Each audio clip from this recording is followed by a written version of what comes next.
Good afternoon, everyone.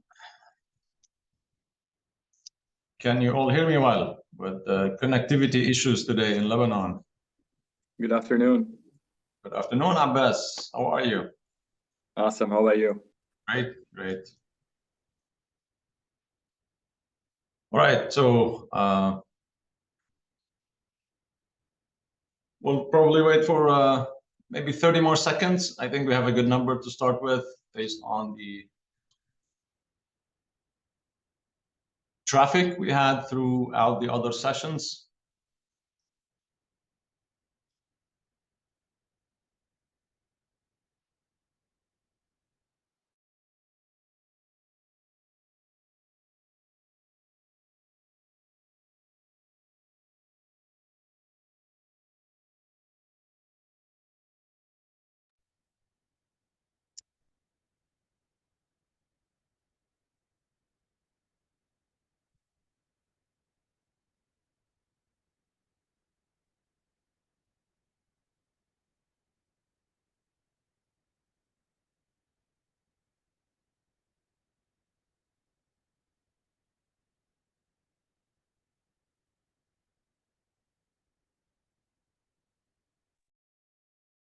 All right, so welcome to this session on the Competitive College Club. This is one of our programs that we run specifically in Education USA Lebanon. So I hope you're all excited as much as we are. This is our last day in the International Education Week. We're starting it with our program. We also have next sessions that are based on student experience. We have a session by Bucknell following this one. And then we have two sessions by Harvard Medical and MIT. So I hope those sessions, you join them as well, because in the Education USA Competitive College Club, those are the two universities that we always advise on. The most important, however, is to know what are the requirements for these universities. These are like the top two universities in the world currently. The Education USA Competitive College Club, as you will see, will give you that competitive edge to apply to those universities. As you see, the advising services and how would this club prepare you to apply and prepare a winning applications to those and others. As you will see, these are not the only universities, but these are the top universities in the whole world where all talented top students usually have eyes on. So without further delay, let's start with that. Share my screen and introduce you to the Competitive College Club. We have, hopefully we have already some of our current CCCers, as we like to call them.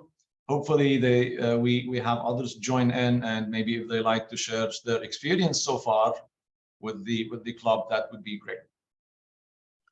So the Education USA Competitive College Club, what is it? It's a college prep program, as we said, to help you prepare for a winning application, especially to competitive colleges.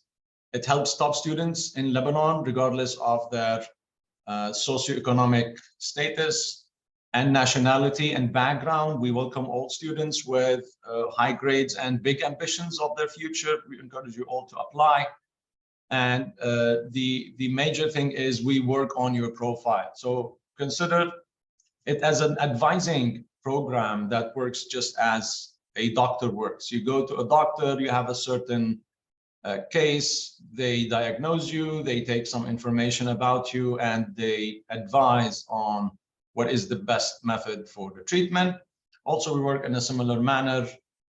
We kind of profile you, get your profile, and match you to the best fit universities and colleges in the US. And we will talk more about how that best fit works.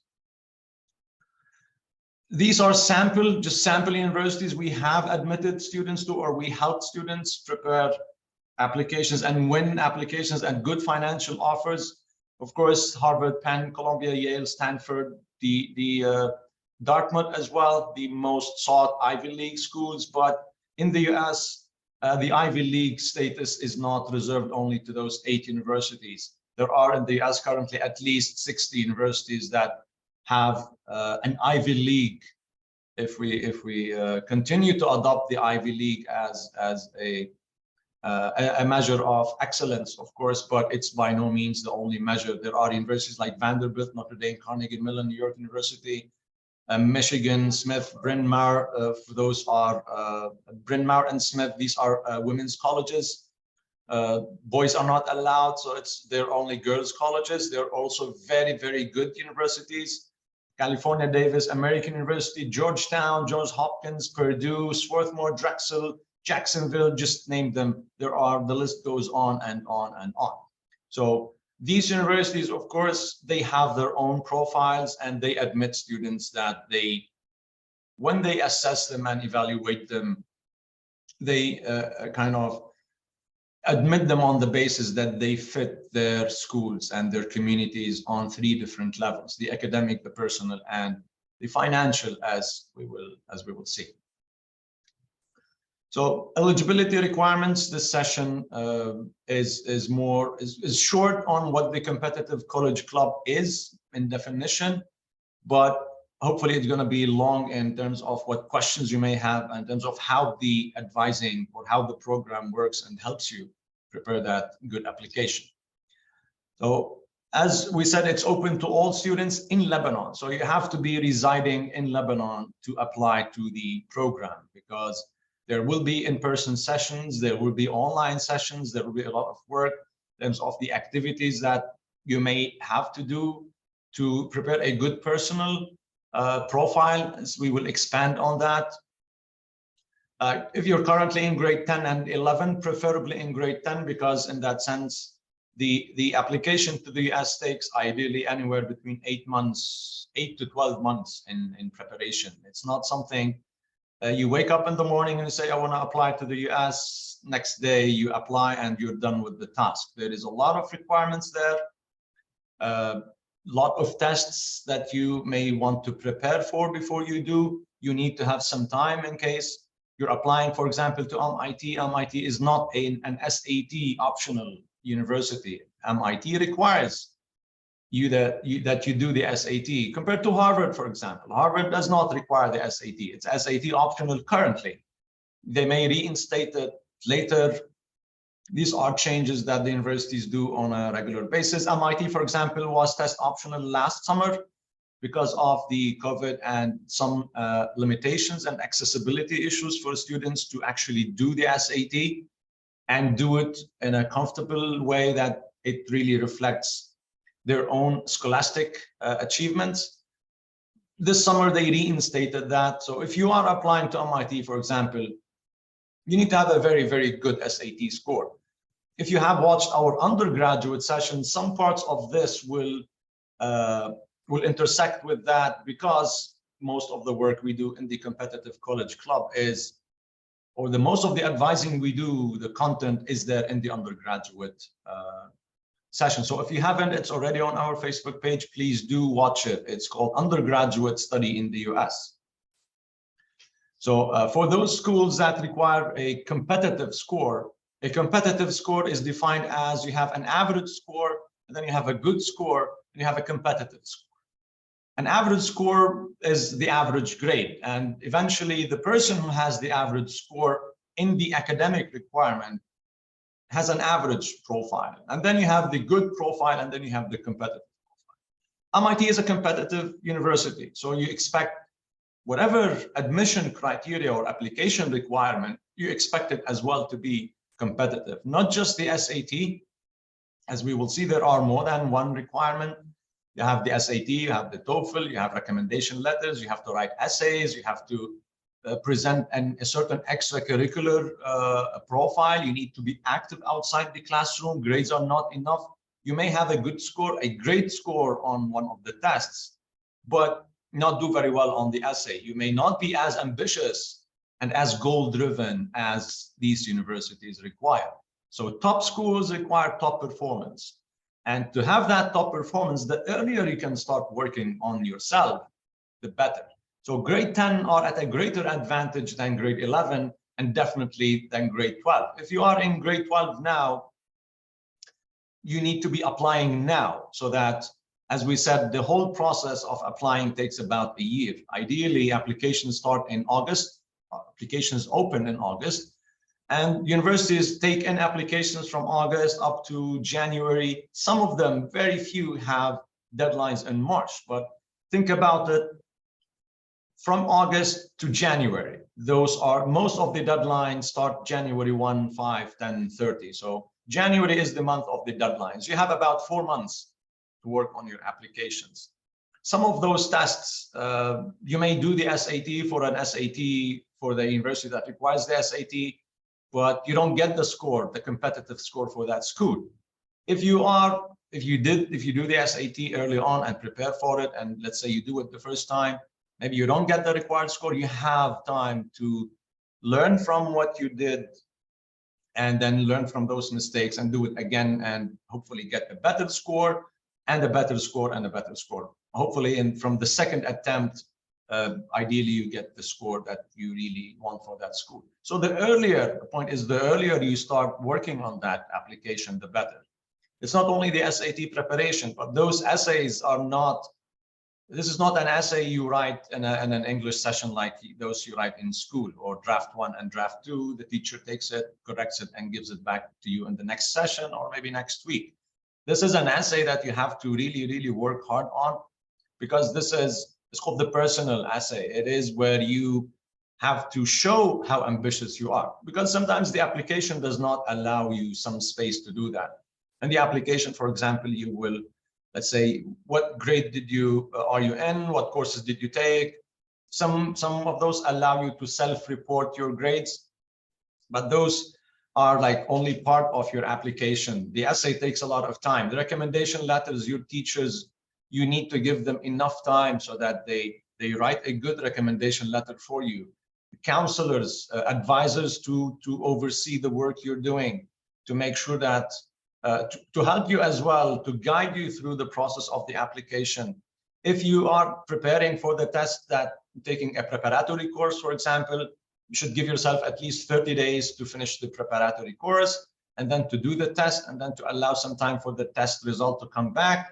If it is something that you're happy and satisfied with, it is going to take about 10 to 11 additional business days so that you send that score to the school and the school receive it by the deadline.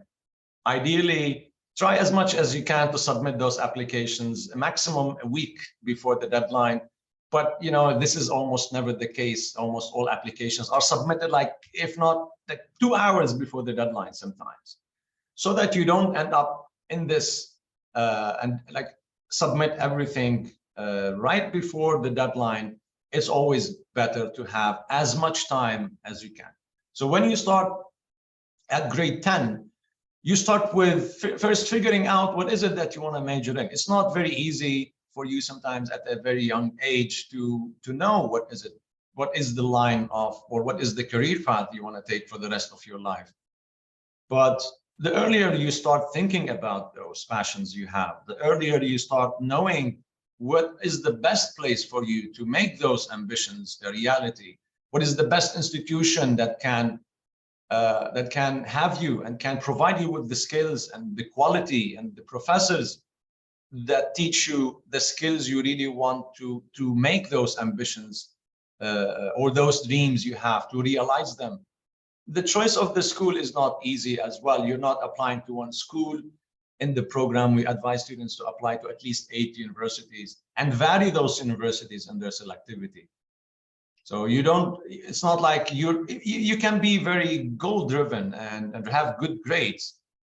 So you aim for like 8 universities, I'll have the 8 Ivy Leagues there.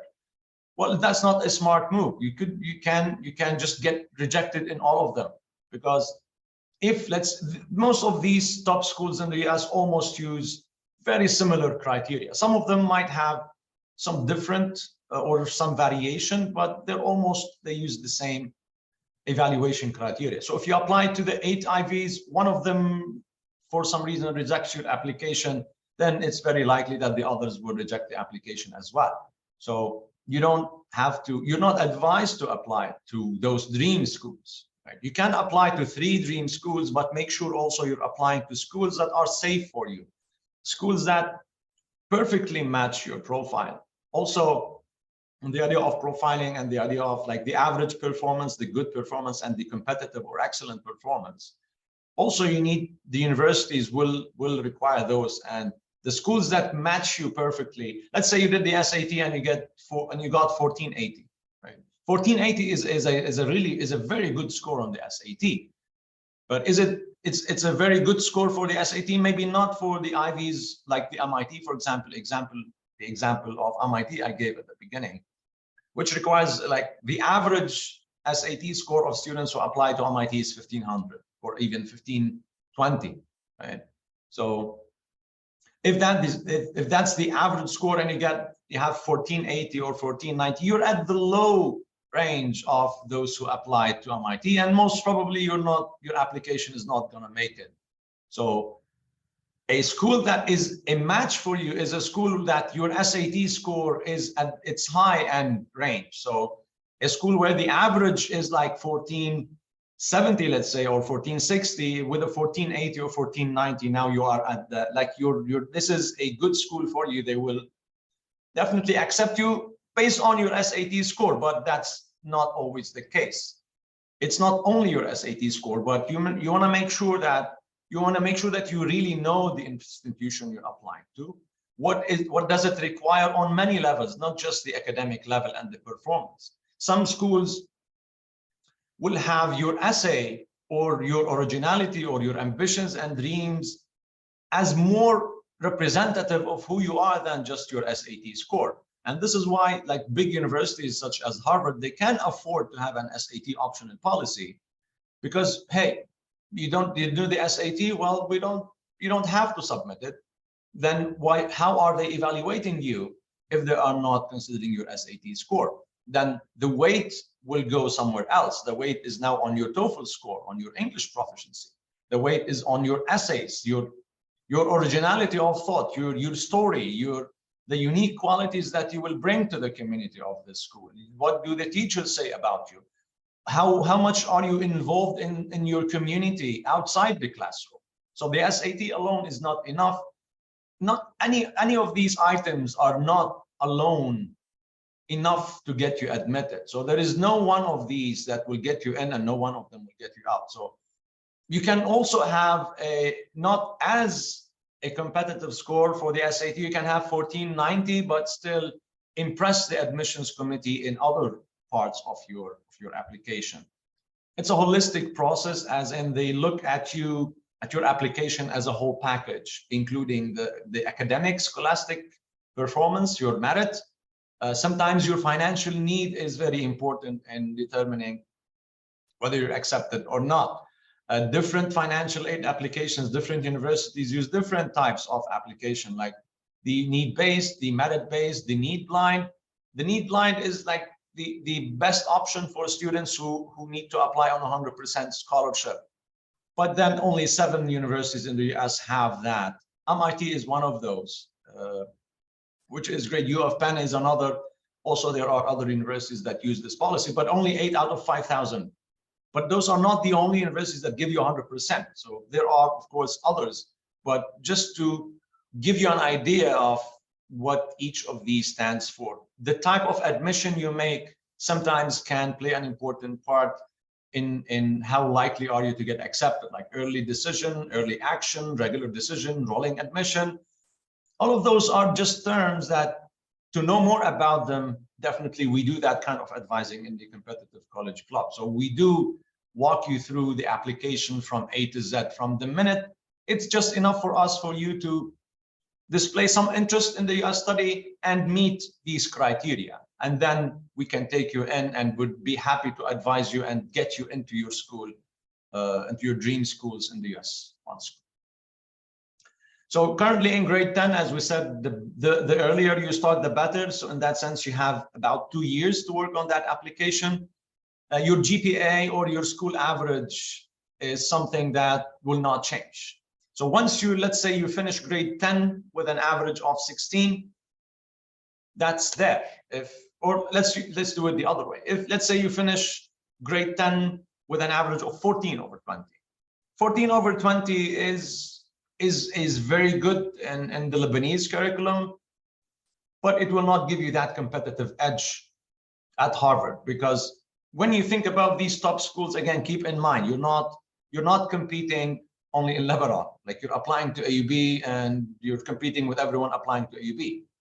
You're competing with everyone in the planet who like you, has good grades, has good SAT score, is involved in the community, is.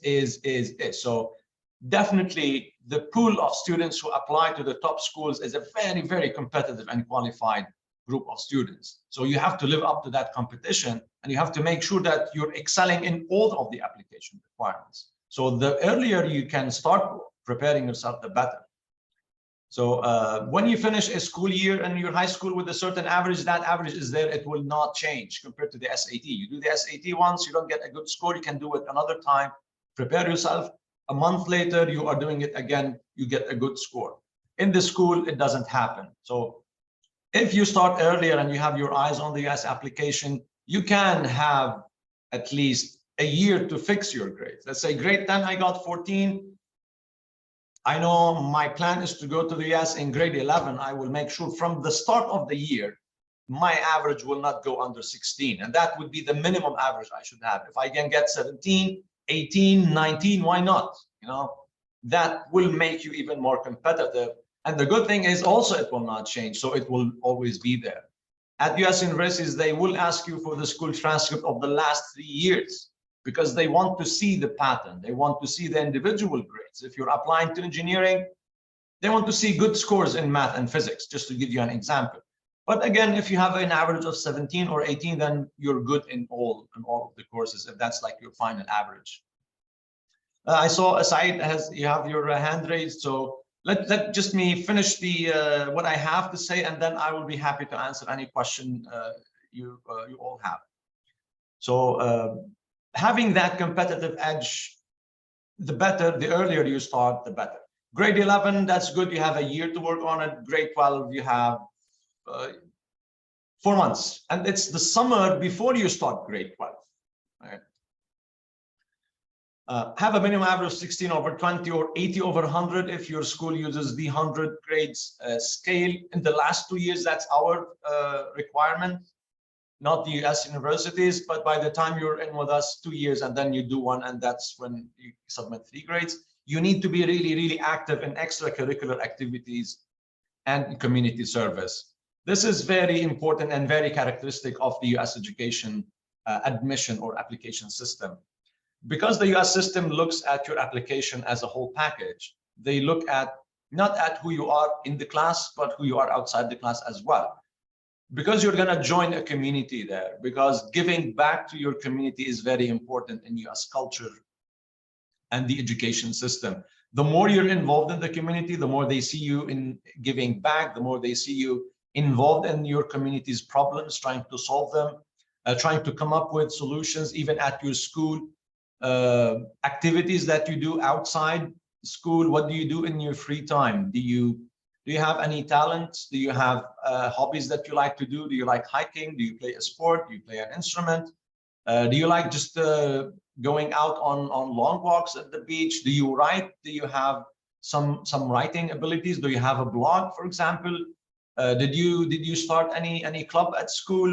Did you start any startup or a company? Why not? I mean, in today's world, we have a lot of young people starting getting rich at a very young age. You know, this young retirement at 30 or 35 is becoming a trend among the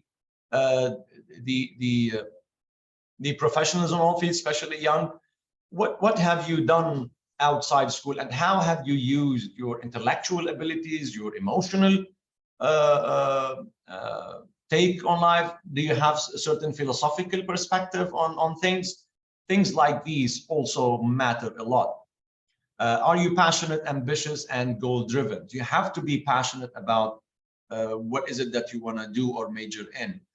And that will reflect into your future success, because ideally, passion is what gives you the drive to go on, especially when you hit a lot of obstacles on the road, and when you face a lot of problems or challenges that stop you from getting where you want.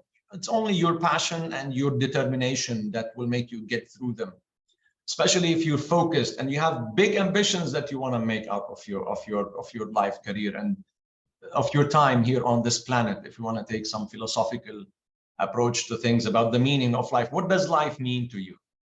Yes, and in grade 10 you're not expected to have a fully or like a philosophical perspective on life, but these schools they will ask you questions that are usually, like, as they say, bigger than your age or higher than what you expect to be asked about from a college, but they will do that just to see whether you do have them or not. And those students who have this edge to their profile will be at a bigger advantage of getting accepted than others who just realized, well, I want to go to the US. I don't know what do I want to major in. Engineering, yes, why not? I got a good grade on the SAT. Let's apply to engineering. Well, you have a good SAT score. Well, they will like it. Maybe you are very also proficient in English. You have a very good score on the TOEFL. Let's say 105, 110, 118, you know. But then you hit the essay, and then the universities such as like Harvard will ask you, tell us about how would you put your Harvard education? How will you use your Harvard education? As in, okay, you got into Harvard, you graduated, now what? What are you going to do? What do you plan to do with that Harvard education? And you have to answer in 35 words.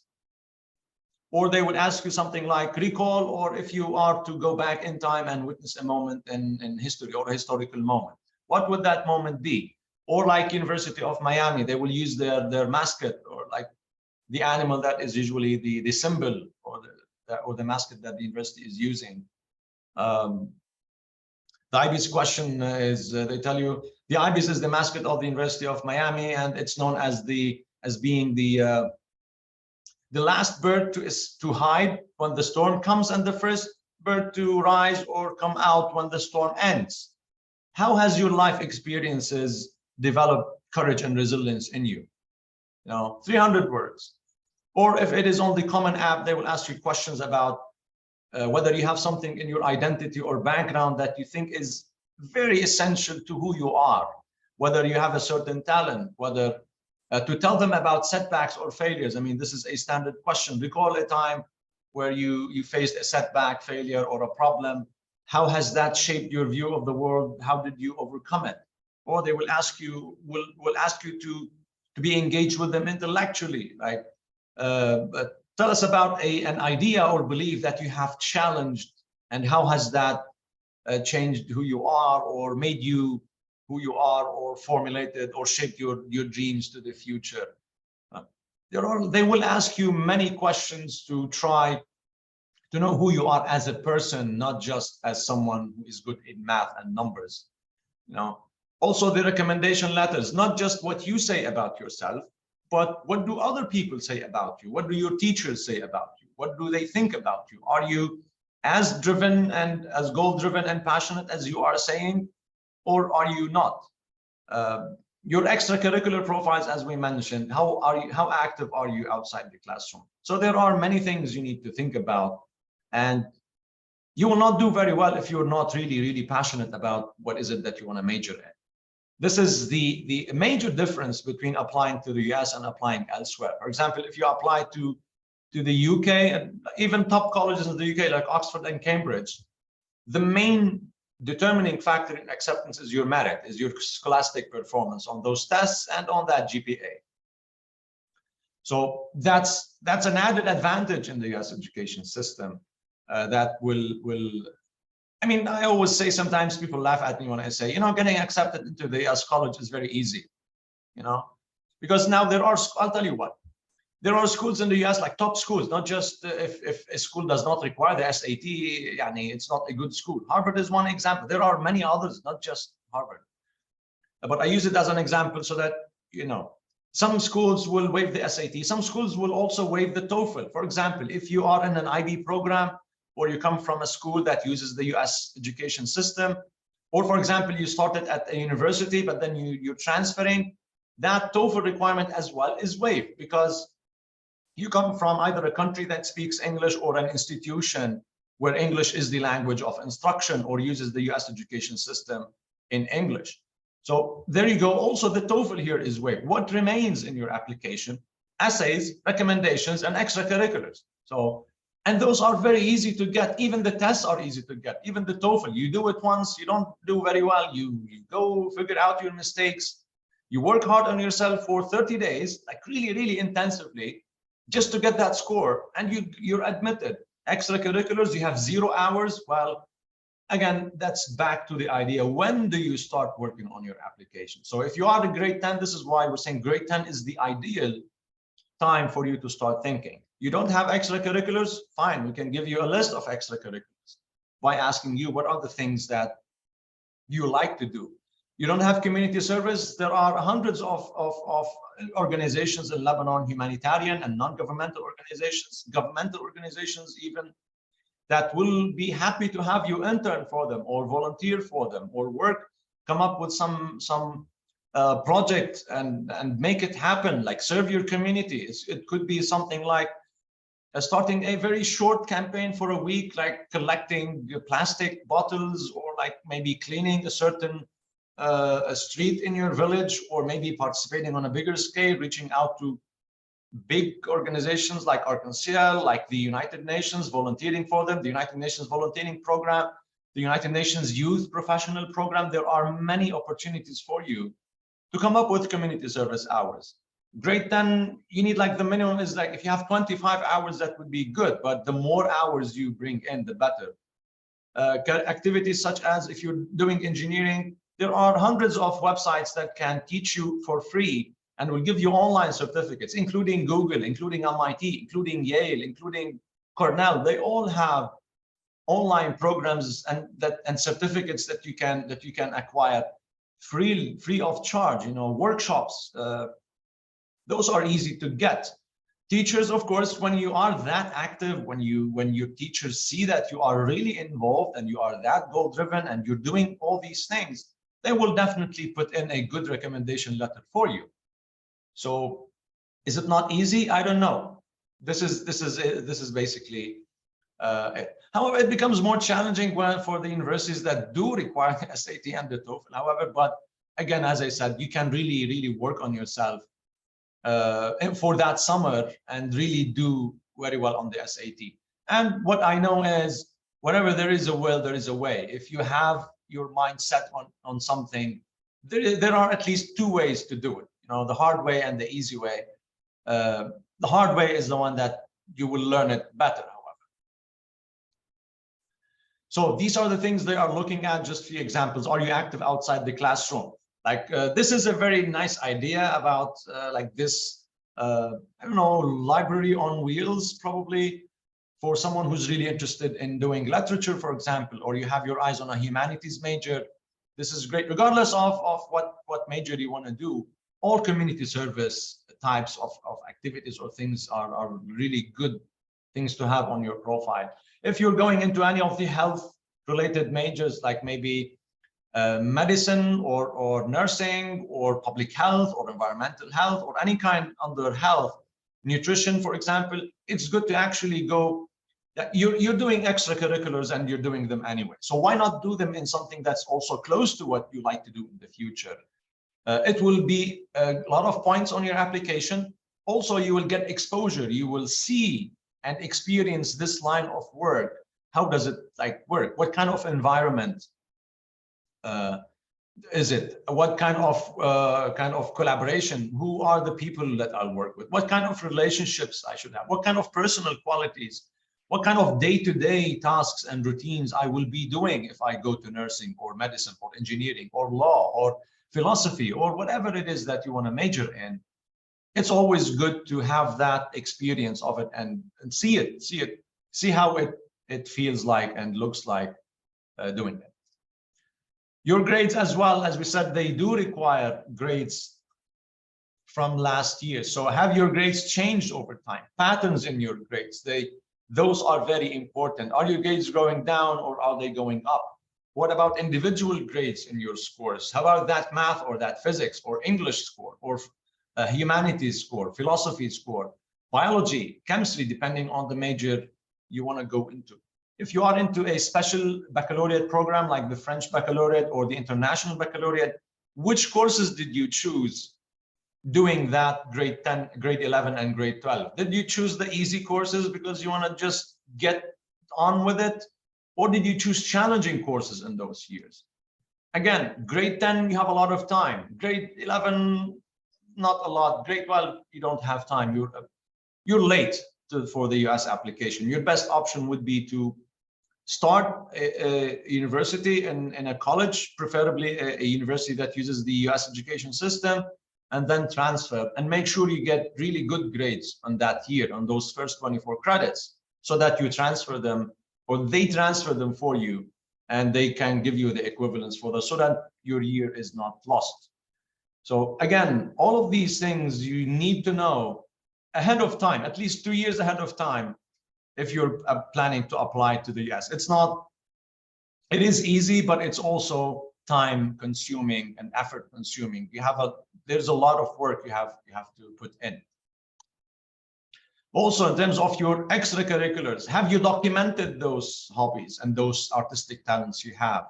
That's very important, especially that in the US, part of your application, when you are considered for scholarships or financial aid, there are talent scholarships, athletic scholarships. So if you are really talented in a certain something, it could be a sport, it could be like art, it could be playing an instrument, a certain musical instrument, you can get a financial aid, you can get a scholarship because you're good at it. But the scholarship follows the acceptance, not the other way around. So you need to be accepted first, and then you will be considered for the scholarship. So there's no way to escape the academic excellence that you need to show to those schools so that you get the scholarship. Of course, your English language proficiency. Do you have the proficiency required to excel at a school, including essay writing? Can you communicate ideas in an effective manner? Can you articulate your thoughts in really great structured and good English language?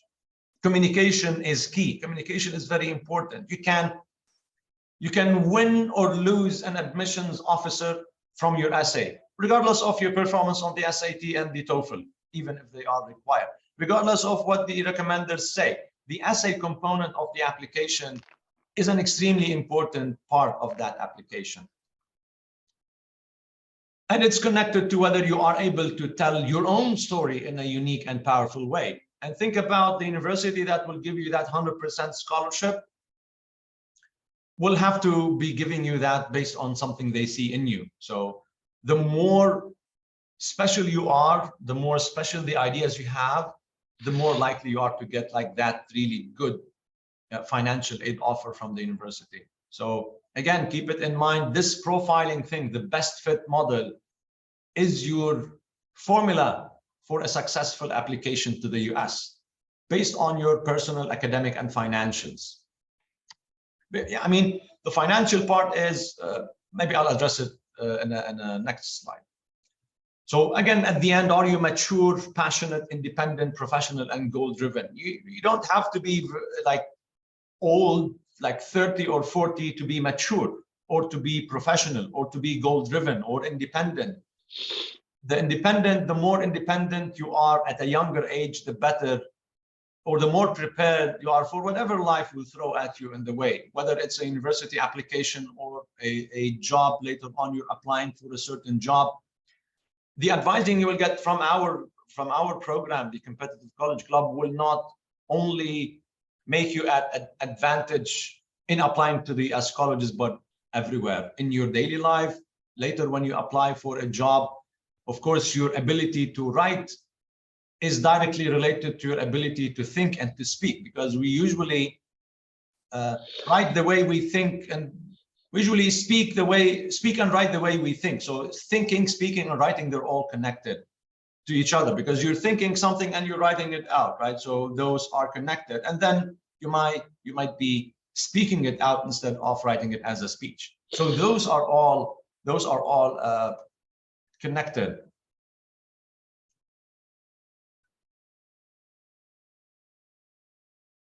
So now we'll talk about the program, like what does it offer you? I already said a lot of things, jumped ahead, forth and back in the presentation, but in the program, we try to help you achieve your long-term goals by identifying them first or helping you identify them. These are just a few things or 5 things that you need to think about in the long term in choosing a certain major or line of work. So, for example, if you want to do medicine, there isn't a lot of time for you to have for life and family.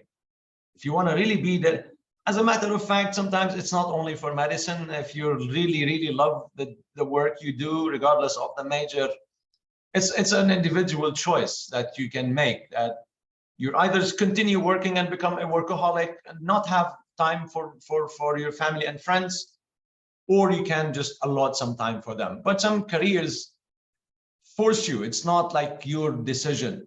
In medicine, you cannot. In medicine, you have to go long streaks on the job because it's at the heart of humanity. You're there to help humanity. You're there for the love of humanity. So you have to be there whenever a fellow human needs your advice or your help or your expertise to either save their lives, like for real, or like help them overcome a certain illness or a certain disease. What kind of degrees or certificates do you hope to have? What kind of network, what kind of people or environment do you like to work in? What kind of skills and knowledge do you hope to acquire? All of those on the long term and on the short term, we do offer you advising on figuring them out at the very beginning of the program. Once we have that figured out, we now look for we help you figure out what are you looking for academically. So the university choices that we recommend are based on these 3 aspects: the academic aspect, the personal aspect, and the professional, the financial aspect. And those are the components of your profile. So academically, of course, what is your academics like scores on the tests, on school? In terms of the facilities, what is it that you like to do? If you are into engineering, then definitely, I mean, MIT is the top in engineering for if you think about it, because it has state-of-the-art facilities, most qualified professors and students as well, students with big ambitions who are making the change in the world. The professors of MIT and those top universities in the whole world, not just, but they happen to be mostly in the US, are the Nobel Prize winners. If you look at the Nobel Prize winners for the past 20 years and see what are the universities that they either graduated from or they are teaching or working at, you will find that those universities, 80% of those universities are based in the US. That's what you really want if you want a good major. If you want to really if you have a big dream to achieve, you need a university that will provide you with everything to make that dream a reality. Professors, facilities, financial aid, assistantship, advising, restaurant, cafeteria, student clubs, student organizations. You like sports, they will provide you with a sport. They are a community. Most big universities, they are almost like cities. They have their own physical plant to generate their electricity and power. They have their own internet servers and grids and power grids. They have their own gymnasium, sports. The big universities have all of those so that their students do not need the outside world for anything. Actually, Harvard, you don't recognize that you're actually in Harvard because there is like a gate, but there's no like wall surrounding the university. You walk in and you're looking at the buildings and you find the Museum of Arts here. Then you have a John Harvard building right there, and you have squirrels running around, and it's just like a city. There are cars moving in the streets in Cambridge, Massachusetts. So it's a whole city, it's a whole community. That's why we have the focus on the personal element. So also outside class, what is it that you like to do? What kind of environment do you like to live in? Do you like the hustle and bustle of the city and the nightlife? Are you a nightlife person?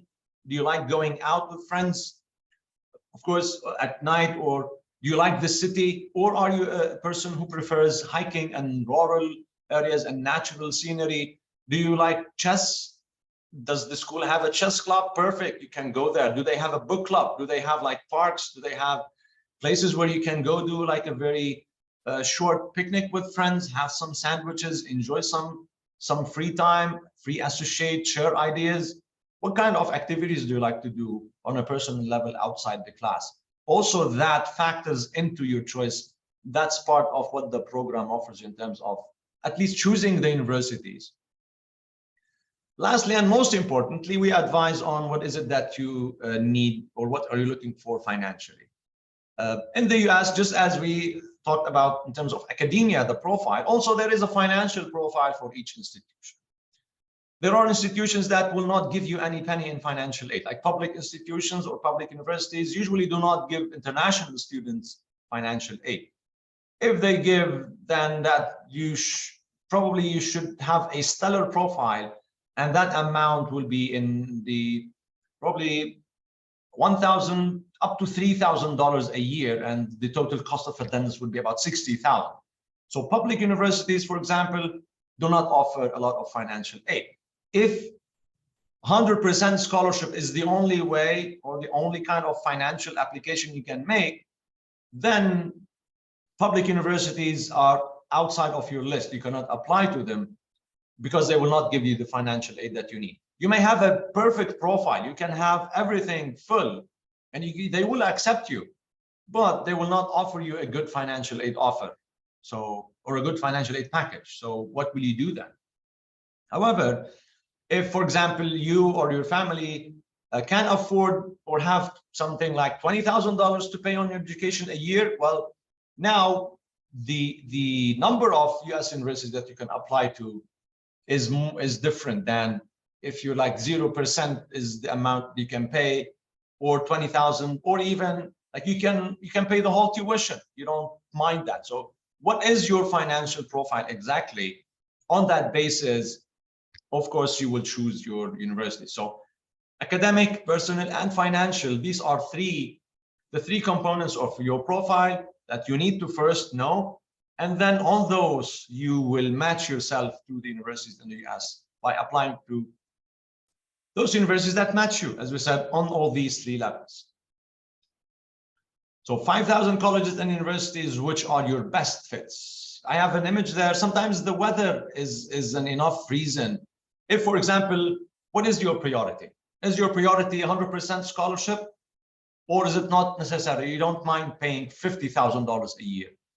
Is weather your priority? Like, I don't know, it's too cold, you know, I don't want to go to Boston. I don't want to go to Harvard. Let's go to Texas, or let's go to Miami. Like, that's the kind of weather I like or I prefer. Or maybe you have some issues with hot weather. Maybe you don't like the hot weather. It's the total opposite. Maybe you love snow. Maybe you want to go there and enjoy skiing sometime because you love the sport and you love to do it in your free time. What is your priority? That priority will determine which colleges are the best fit for you. So this is just a list of what the program includes. So sessions on the application steps, from all the things I mentioned, including applying for financial aid, including applying for student visas, including sessions on US culture. Once you get accepted, for example, and you have your visa, also there are things you need to know about traveling to the US in general, at the airport. Where should you check in with an immigration officer, or should you go to the student center at your college and report that, hello, I am here, just check in. Enrollment fees, service fees, what are the fees that are associated with your application prior to traveling? A lot of other services. We have a specialized library collection here at our center, and everyone is welcome to visit us if you happen to be in Beirut, close to downtown. One day, please do come ahead. We are based at Amid East, just next to the Parliament House. You're more than welcome to come here, use our library. We can talk, we can advise you, we can have a free, all our services are for free. We're not taking, we will not charge you for anything. The whole Competitive College Club, the summer, all the services, all the sessions, all the advising we do is free of charge. Of course, there is also, there are the application fees, which are not for us, but for their respective institutions. Like you want to do the SAT, you have to register online on College Board. TOEFL is on ETS. So those are fees that everyone has to pay. But there are also scholarship opportunities at Amethyst. I will cover those in the next slide. We always have connections as well with the universities in the US. If you have a certain US university in mind, and you like to talk to someone there, you can, of course, we can advise you on how to find the right contact, and you can reach out to them individually, or we can reach out to them and arrange for you to meet with them. If some of them regularly visit Lebanon and they are here in person. If anyone of if your universities of choice is here, you will know, and you're always welcome to come and meet them and talk to them here. The whole purpose of the sessions in the International Education Week, that was the purpose. We did it online. We had university representatives. For those of you who have watched the sessions or attended, thank you, Leia, for the great graphic. Those are university admissions officers, so we can arrange for you to meet them in person and online, if virtually, if needs be. We provide also the unbiased information about US institutions. We don't rank universities because these are all unofficial. The whole ranking system is not very accurate because some universities are less known, but they're more or very good at certain fields. So Harvard is not Harvard in everything. Harvard is primarily a liberal arts college. So if you are into engineering, probably Harvard is not the place for you to go to major in engineering, if they have it. No. Workshops on essay writing, on recommendation letters and interviews. Some universities also offer interviews to students. Whatever guidance, whatever advising you need on the application, we've got all the aspects covered in the CCC program. We are also partners with Amethyst, so we are based in Amethyst. Our office is just when you go to Amethyst on the first floor. To the left, directly is testing. To the left is Amethyst. To the right is our EducationUSA Center. You're always welcome to come in. Amethyst, if, for example, our students need some test preparation, Amethyst offers preparation courses in SAT and TOEFL. You can take their course. The test that you will do it here in Amethyst at the CBT, which is just our, like, we're wall to wall. Like the wall of my office is shared with people taking the test right now. So test prep courses, registration also. If you're not able to pay with a debit card, given the situation in Lebanon, Amethyst can offer some help in that. Scholarship programs, they have a lot of scholarship programs for different categories of students. So there is the Diana Kamal Scholarship Search Fund for Lebanese students, the Hope Fund for Palestinians, the Safar Iberi for Syrians. There is always also the YES program and the Fulbright program also hosted. These are all some of them are the YES program and the Fulbright program are US Embassy programs sponsored by the US Embassy. The Diana Kamal Hope Fund and Safar Iberi are scholarships funded by Amethyst by the gracious donations of a lot of people who want top qualified students to actually get the life they deserve and get it in the US. And so they're very happy and driven to provide whatever funds they have, sorry, to make that happen. And in addition to other study-related services like authentication, accreditation for your degrees later, if you go to the US and get a degree and come back to Lebanon and you want to work in Lebanon, you have to have a certified and authenticated copy that this is from a US. Amethyst also helps you in that. It is the place where you do it, and then you take it to the Ministry of Higher Education in Lebanon. As for how to apply now, you need to apply online first on this link. This link is not active currently. We still have few things to fix in the application, but come Monday, the link will be on and will be active, and you can just fill in the application. So you can take a snapshot now of this, and we will share it in the follow-up email that we will send after like the week is done, and we send follow-up emails to all of the sessions. So stay tuned to that email and to that link. The way application happens is first you go to this link and submit the application. And then once you have an initial acceptance, you will need to send the following documents. So initially, you don't need to submit any documents, but these are the documents you need to have ready in case you got accepted into our program. So it happens in two phases.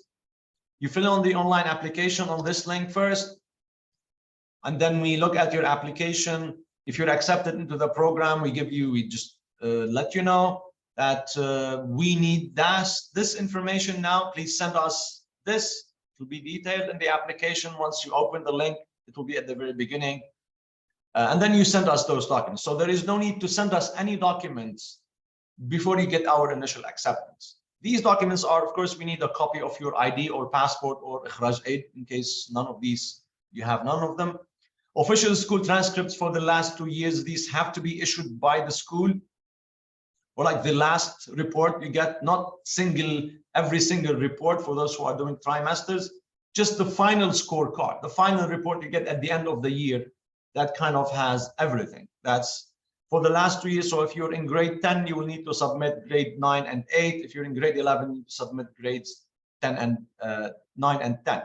We need also a copy of the official brevet, baccalaureate, or certificate, or IFADE, regardless of how you did the brevet. We need a copy of that, the official one from the Ministry of Education, a copy of other certificates and awards received, or like evidence of the extracurriculars. If you are good in a sport and you've won some championships, we won't like to see those medals, not the medals themselves, but like pictures of the medals.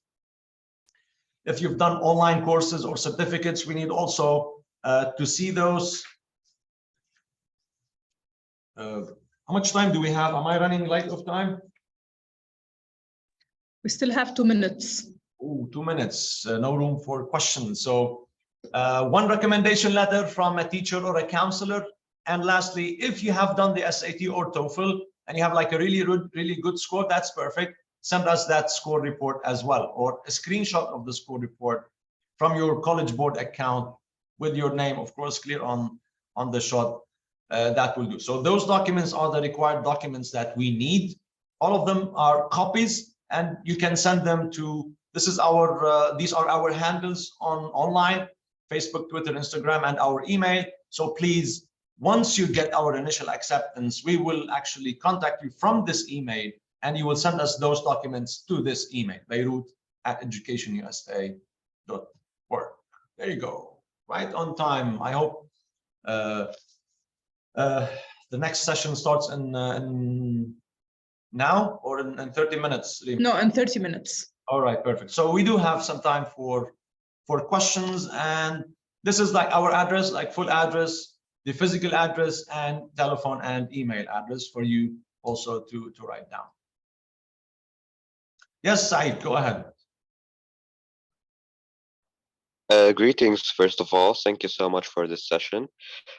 Just firstly, I'd like to know more about the grades. So, for example, in grade 10, I achieved 17.07 out of 20. However, in grade 9, I was unfortunately getting 14 and 15. Would this affect my chance of getting into the program? Well, grades, just like everything else, are a result of your preparedness. So not when you have certain like low grades, let's say, or even low grades, it's not always something that has to do with your own scholastic achievements. People sometimes have low grades for many reasons that lie outside their control. You know, sometimes a lot of things happen in life, and people go through difficult times that make them, for example, have to work maybe 2 jobs, or maybe out of a sudden you find yourself responsible for your family, or many things can happen that are not necessarily a reflection of your own intellectual and scholastic abilities. So of course, they are not, everything can be justified. So if there is a justification for that, for those low grades, then definitely they will not affect your application. And as I said, from the application requirements, the grades are not the only requirement. You know, we have other requirements, including your English language abilities, including the recommendation, how hard have you worked on yourself. There are many things in your application that will help us make a final decision. But low grades are not the only determining factor. The requirement is that the last score report is like a high grade. مش إنه grade 9 كانوا 16 that's like a pattern going down, which will make us raise some questions about, okay, what's next? Are they gonna still go down, or Okay, just one more thing. Regarding the Safari Abiari Syrian College Prep program, how does it correlate to the Competitive College Club? Well, the thing about the Competitive College Club is we house all the students on scholarships. So if you are in the any of the other scholarship programs, these are all housed under our advising services. Because we work with amides, the students who are on scholarships, on these 3 specific scholarships, we usually take them in with our students, the CCC students. Our application is not recruiting for the scholarship program. For those programs, they have separate applications, so you need to contact amides and apply to them separately, and then amides will accept the students into the program and they refer them to us at EducationUSA, since we're doing the advising, so we take them in. Thank you so much. You're welcome, sir. Other questions? Yes, Leah. Okay, first of all, sorry, I don't think the drawing would be seen to anyone but me. No worries, it's expected. It happens all the time. Don't worry. Second of all, last year I didn't participate in many extracurricular activities. I just did MUN, or I play the piano in grade 10. Grade 11, I'm starting to participate more. How much will it affect my college application? Your college Because I believe application or grade our 10 CCC application? Both, because it's crucial for both. All right, it doesn't affect it as long as you have done it. It's not, and of course, continuing to do something is good, but as I said, a lot of things happen, and as long as you have it on your record, it doesn't have to be like doing it now, because we kind of ask how many hours and how many years have you done it. Someone might do something for 10 years and stop doing it. Does that mean that they're not interested in it anymore, or they don't have it in them anymore? So it will not affect you negatively, of course not. Okay, thank you. You're welcome. Yes, Celine.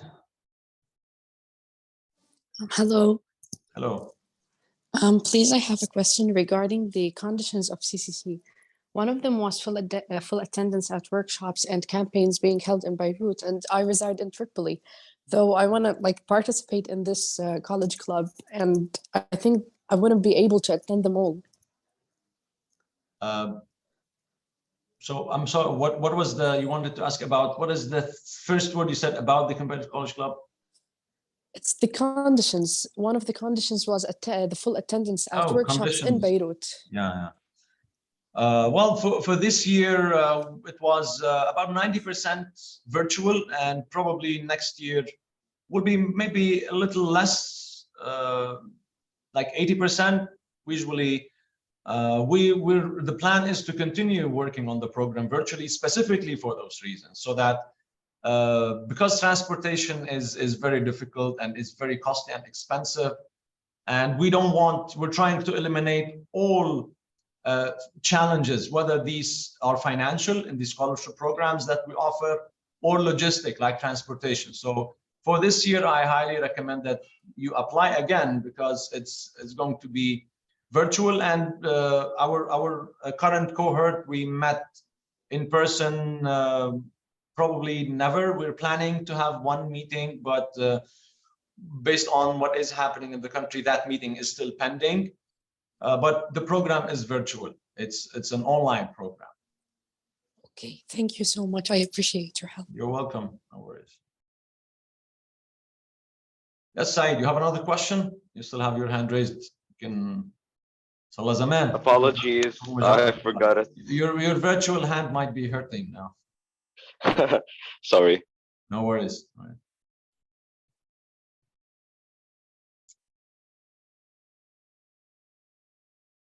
All right. So far we have Abbas is one of our current CCC students, is attending the session to make sure everything is going well. Yes, I'm here for support, Mr. Isham. Perfect. Thanks, man. Abbas is one of our good prospects, and we wish you all the best, Abbas, to get accepted to universities of choice, hopefully. Thank you. Oh, I was going to say I'm going to put my email in the description box for anyone who has any questions about the club. Perfect. That's great. That's great. If your Abbas is applying to top schools in the US, I'll leave it to him. If you want to reach out to know what are those schools, keep it a bit low profile now. Yep. Thank you. Perfect. Thank you, Abbas.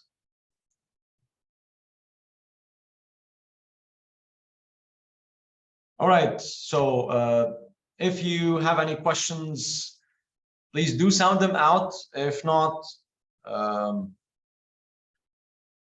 it was a pleasure.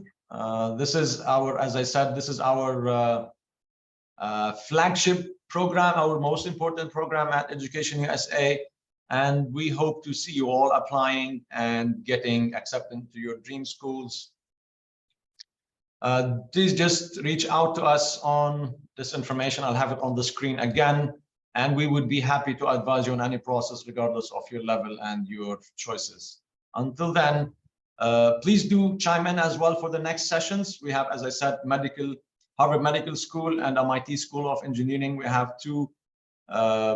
One is a fellow at Medical Harvard School, and at MIT we have one of our students to share his experience. How did he get in? What is the required profile? Any secrets, any inside information to get into MIT, please stay tuned and have a good evening. Bye-bye. Thank you. Oh, thank you, Said. Said is clapping. I thought he raised his hand again for a question. Thank you, Said. Thank you. Have a good evening. Bye-bye. Goodbye.